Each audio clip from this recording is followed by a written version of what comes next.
up, Deej, buddy? Alright, it's time for a little lesson from yours truly, Liddy Doe. I got a little bit of the Glenn Levitt. Bada boom, bada bang.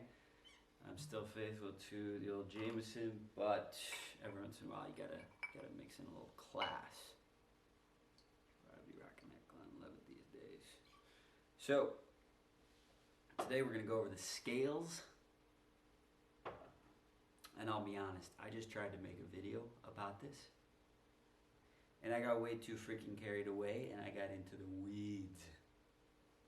It's hard to teach this shit because there's so much to it.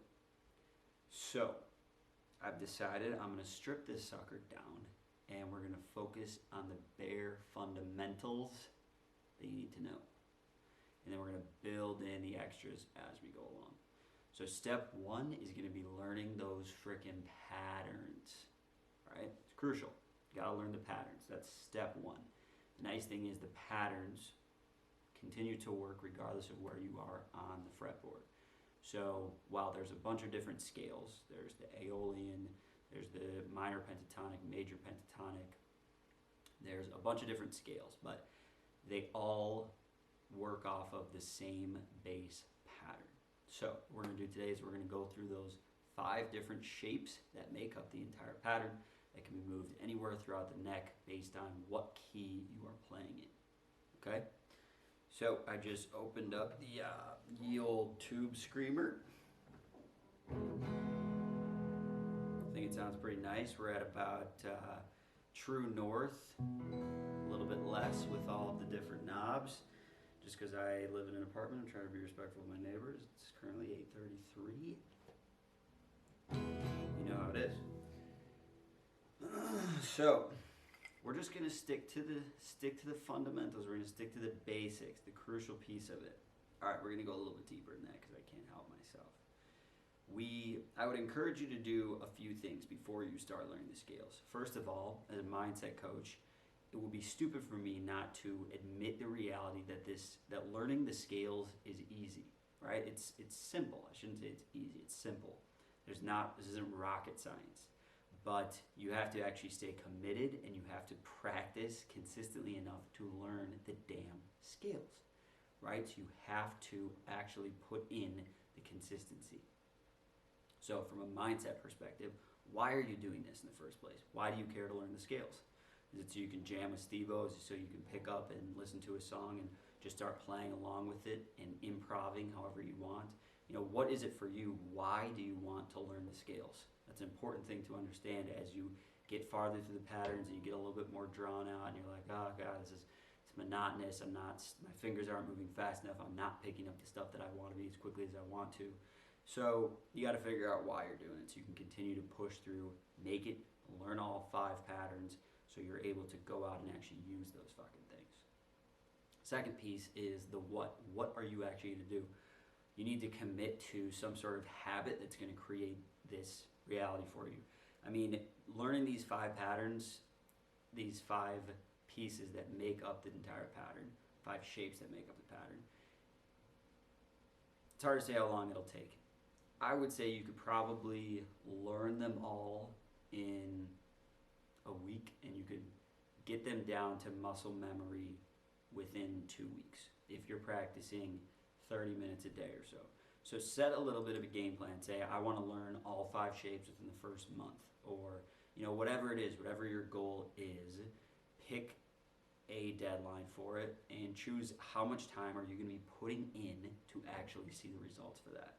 Those are 2 crucial elements that a lot of people will skip over and they will start trying and they'll get a little ways into it, they'll run into a speed bump and they won't follow through. So follow the fuck through, all right? So now that we have that madness out of the way, the other piece is something that you just need to keep in the back of your mind. I wish that I would have been told this when I was first starting out learning scales, and that's, do you like the major pentatonic scale or the minor pentatonic scale better? Ultimately, once you're a pro, you'll know both and it won't matter. But as you're learning, especially if you're just going to take this to sort of a beginner level, you're going to need, all you need is, it's better to know which one you like because that's going to determine where you play it on the fretboard. So jam band music jam band music like Grateful Dead, a lot of a lot of stuff that I like to play over is in the major scale. I think it just sounds, it's happier. The major scale has a happier sound to it. This is an E major, A major, versus minor. It's a little bit sadder. Those are your cowboy chords.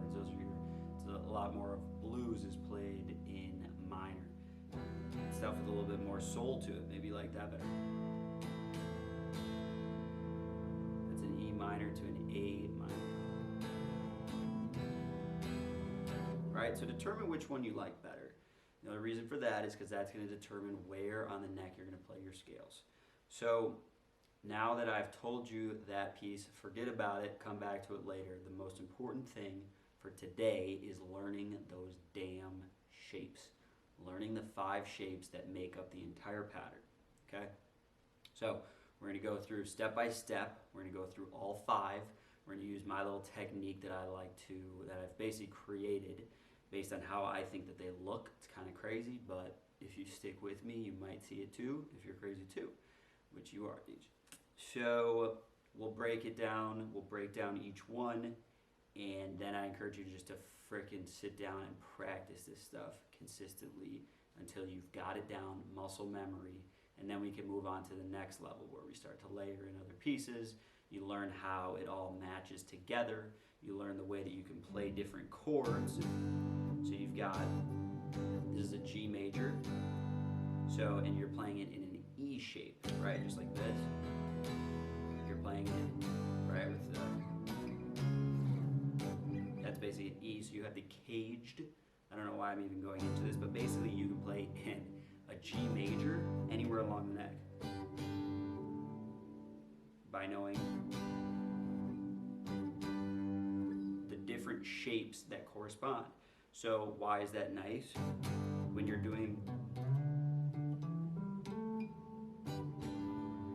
playing through different scales, then you can start to jump between the different actual chords that you'll resonate on, whatever. That's just a little sneak peek. You get to that stuff later. There's a lot of really fun, fancy stuff that you can learn once you have these 5 down.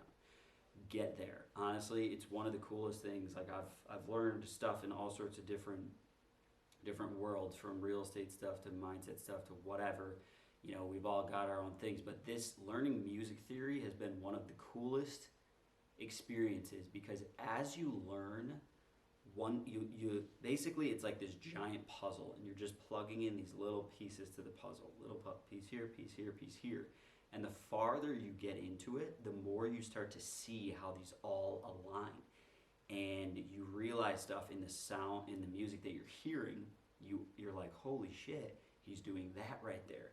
And you start to look at the fretboard, and like for me, I just started realizing, you know, I learned a few things in totally unrelated fields, and they started to just blend together, and I started to connect all the dots, and I realized I could do things that I hadn't been taught, just that were coming intuitively to me. They're really just lining up the puzzle pieces, just all connected.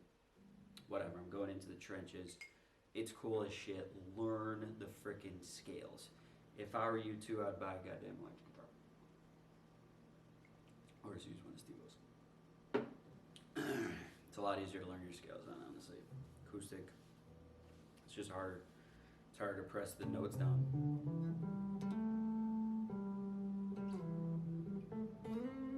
Plus, with electric guitar, soloing is just, electric guitar is much better for soloing. There's no question about it. You're going to be doing bends. And on an acoustic guitar, it's 3 to 4 times harder to do a good, solid bend. Anyways, let's get into it. We're going to do the 5 shapes. Now, here's the craziness in my methodology behind this. I believe that the gods created. No, I'm kidding. The reality is, these, I've sort of noticed that they all follow a 1, 2, 3, 4, and 5 shape. They look like the numbers that they correspond to, sort of. I think it's pretty, when I first was figuring out, I was like, oh, 1 looks like 1, 2 looks like 2. I got into 3, I was like, 3 kind of looks like frickin' 3. 4 looks like 4 to me. And then 5, I was like, holy shit, 5 actually looks like fucking 5. It sort of clicked for me. It's kind of crazy. Here's the problem. This is the reason that I'm making this video in the first place. Should have said this in the first part of the video. You'll find a lot of videos that will break down a few of the shapes, but not the entire thing together. You gotta learn the whole damn thing, okay? You can't just learn a few of the shapes because it repeats itself.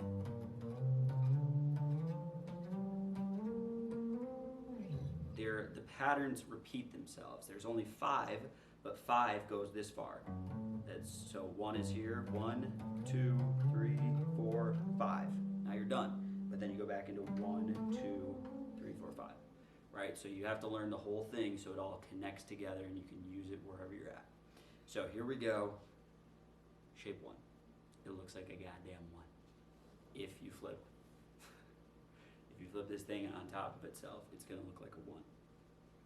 Now, for every single shape that we're going to learn that goes into this entire pattern follows either a 3 fret distance or a 4 fret distance. It's kind of nice.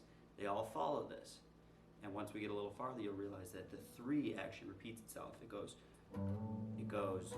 1 3, 1 4, 2 3s, 1 4, 1 3, a 4. So it goes 4 3 4 3 3 4 3 4 3 3 4 3 4 3 3 on every single string.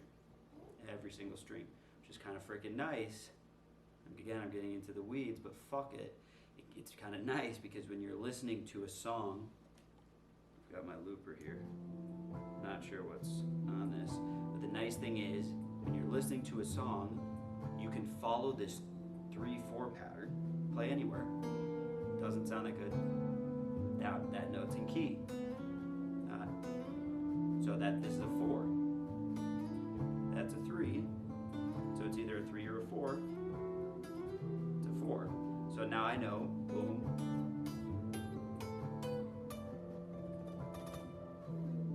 And then I can find everything else out from it. Sorry, we're getting into the weeds, but that's what we're doing, baby. We're about to get to the patterns. We'll get there. Bear with me. Like I said, shape 1, shape uno, shaped like a 1. If you tip it on its head, every shape has 3s and has 4s. So, starting with the 1, shape 1 has 3s. 1, the top E is a 3. 1, 2, 3, boom, boom. Alright, you see that? That's where you are on the first one. 1. Second string is also 3. Third string, 4. And you're just moving it back. Fourth string, 4. 3 and 3. So it's going 3, 3, 4, 4, 3, 3. This is why it looks like a 1. Your pinky is always playing this fret. 1 and 2 are the easiest. By far the easiest to learn because they all use the same fret. So again, your pinky is going to be on each one of those, right? Pinky's always there.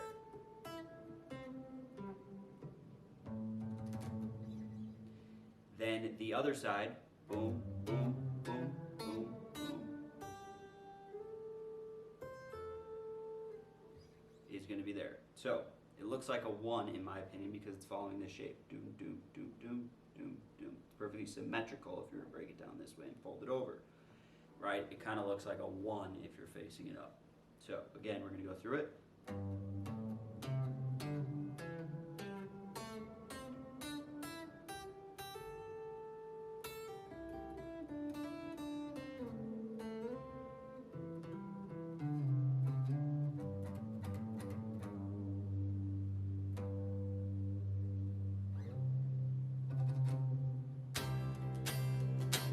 That's a 1. Okay, now we're going to go into 2. I would encourage you to pause the video right here. If you need to repeat over the one again, do that. If not, if you've got that down, I believe that you can learn 1 and 2 at the same time. So once you practice 1, do it 25 times. Do it 25 times. Go down.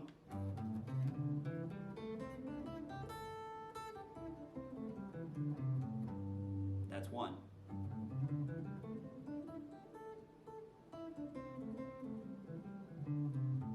That's 2, right? So do that 25 times. Then press play again, and we're going to go on to level 2. All right? So assuming you've done that for 1, we're going to move on to 2. Now, in my opinion, 2 looks like, guessed it, the letter 2. Again, we're sticking all the way to, your pointer finger is going to be on this fret for everything you play. That's really convenient.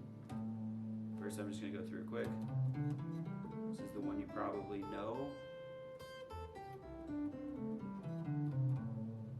Again, ring finger is staying here the whole time. It's just about this outer shape. It's going 4, 3, 3, 3, 4, 4. Not that hard because look at that. It looks like a damn 2. 2 shaped like this, right? So the big end of any 2 on the top of a 2, it hangs over, comes down, and then the base of a 2 is big, comes back across. So these bottom 2 are a 4. The base of a 2 is always a little bit bigger. These middle ones are that big swooping part. Those are 3s. And then you got your 4 here again on the top. Right? 4, 3, 3, 4, 4.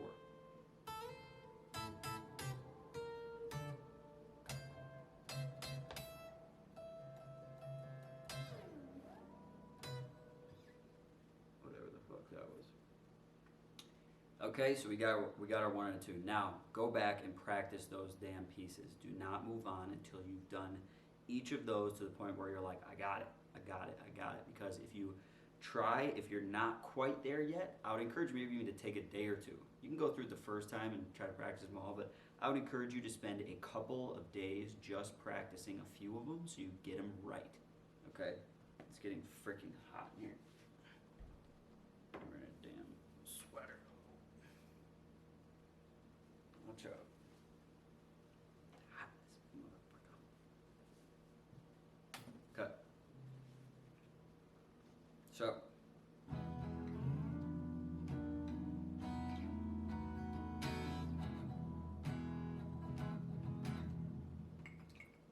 All right. We got 1, we've got 2.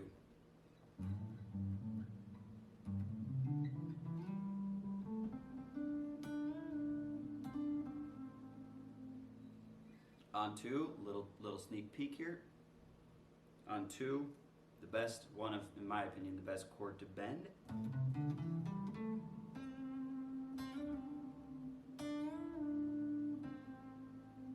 I think that one sounds the best with most things you're gonna play.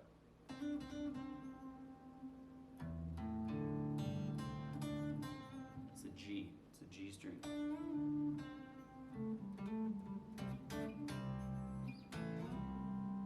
Okay. Bada boom, bada bang. Now we have number 2. We're gonna move into 3. Again, practice those ones until you know them well, so you don't confuse yourself with all these other patterns. The nice thing is we have this genius number system to remember all of them, right? Courtesy of your boy. Number 3. I'm just gonna go through it first. 3, 4, 4. 3, 3.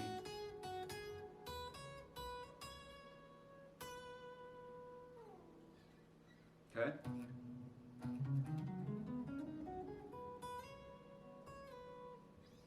That's a 3. Why does it look like a 3? This one's maybe a little bit of a stretch, but essentially a 3 goes like this, right? So you're going, the 3 goes, starts over here, goes big and wide. Yeah, the 3 is actually really shitty. It doesn't really look like a 3, but it does follow the same shape in that it sort of moves that way and then it comes back. I don't know. That one's probably totally not legit. But let's just learn it based on what we have here. So the nice thing is here, everything is lining up except for this one is here. Pinky, pinky, pinky, pinky. So we're going 3, 4, 4. This one is, it's going to seem a little bit out of place compared to everything else we've learned so far. Coming back, and then you're moving back up to the 3. Okay? So.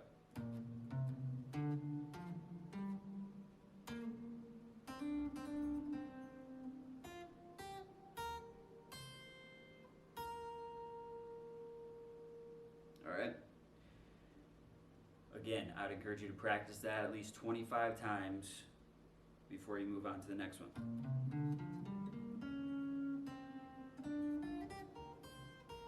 This one's a little bit funky.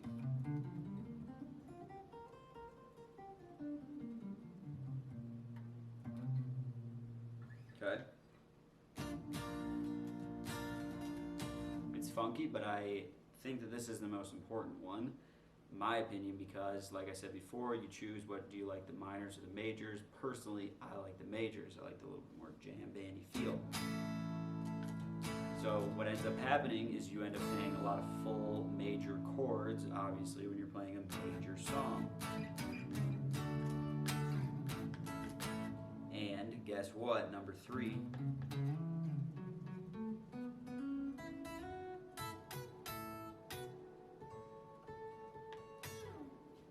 Ends up being right over. That's what you're playing over a major chord.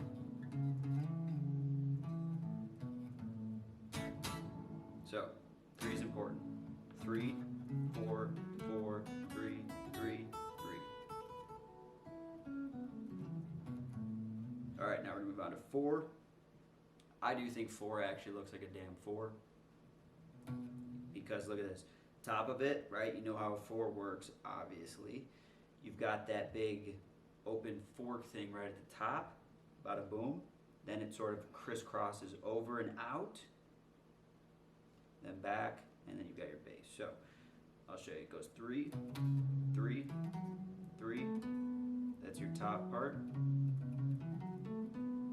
Then you've got over here, hangs out. That's that back part of the 4. And this one is a 4 versus a 3. And then you're taking that whole shape, you're moving it up. And it's another 4, followed by a 3.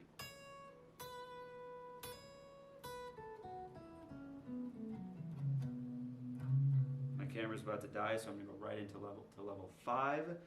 This one completes it, and you roll back into 1. 5 starts with a 4. Another 4. 3, 3, 3, 4.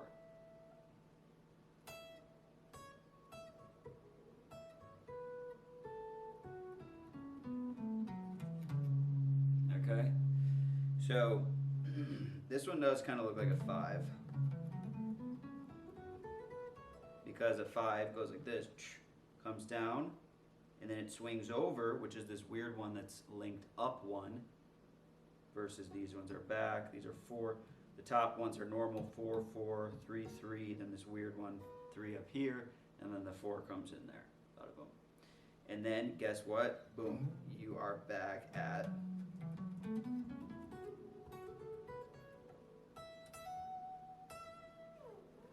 you're back at 1.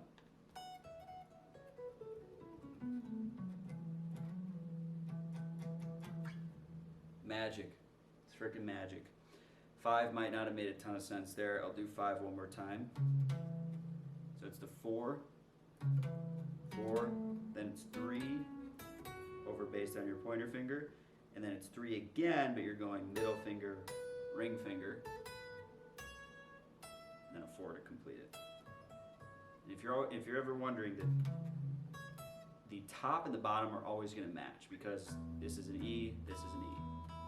So anything that you're playing on your scale, if you're questioning what was the bottom one or what was the top one, if you can remember what the other side was, you're gonna be good. And again, it's always 3s and it's 4s.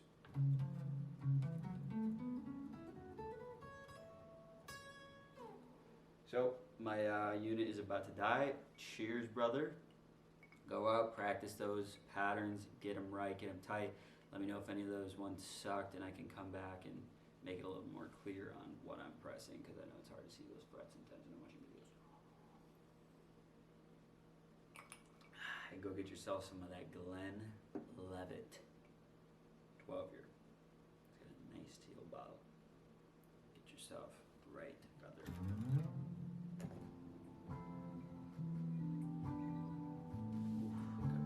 Wet.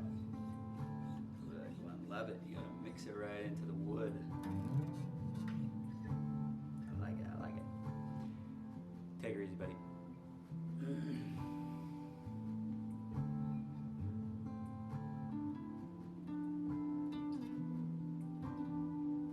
See, I don't know what I'm in.